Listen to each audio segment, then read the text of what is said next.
వ్యవసాయ యోగ్యమైన భూములకు ఎలాంటి షరతులు లేకుండా ఎకరానికి 12,000 రూపాయలు ఇవ్వబోతున్నామని డిప్యూటీ సీఎం బట్టి విక్రమార్క స్పష్టం చేశారు.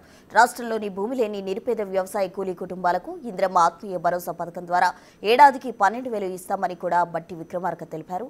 ఈ నెల 26 నుంచి మొదలు కానున్న రైతు భరోసా, ఇంద్రమ్మ ఆత్మీయ భరోసా, కొత్త రేషన్ కార్డులు, ఇంద్రమ్మ ఇండ్ల లబ్ధిదారులకు గ్రామ సభల్లో నిష్పక్షపాతంగా, పారదర్శకంగా ఎంపిక చేస్తామని ఉప ముఖ్యమంత్రి తెలిపారు.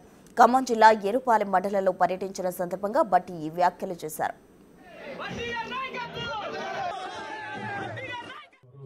ఇప్పుడు మనం 26వ తారీఖు నుంచి పెద్ద ఎత్తున వ్యవసాయ యోగ్యమైనటువంటి భూములన్నిటికీ ఎటువంటి షరతులు లేకుండా మనం 12,000 సంవత్సరాలు, గతంలో 10,000 ఉంటే ఇప్పుడు 12,000 పెంచిస్తా ఉన్నాం.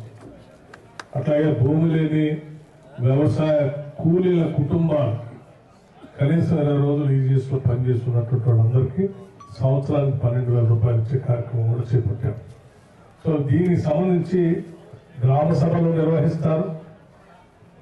గ్రామ సభల్లోనే అంతా సమాచారం తీసుకొని గ్రామ సభలో స్పష్టంగా మీ అందరి సమక్షంలోనే పేర్లు ప్రకటిస్తారు. ఇంకా ఎవరైనా అందులో మిస్ అయి ఉంటే గ్రామ సభలో ఎవరైనా చెప్తే అక్కడికక్కడే వెరిఫై చేసి వాళ్ళ అర్హత ఉంటే వాళ్ళే కూడా యాడ్ చేస్తారు. కాబట్టి ఎవరికి కన్ఫ్యూజన్ లేకుండా ఉండటం కోసమే గ్రామ సభలు కూడా పెట్టి చేపించాలనేటువంటి ఆలోచన ఈ కార్యక్రమం చేస్తా ఉన్నాం.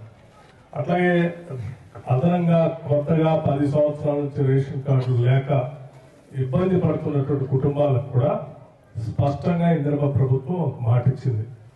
అర్హత కలిగినటువంటి ప్రతి కుటుంబానికి రేషన్ కార్డు ఇస్తాము.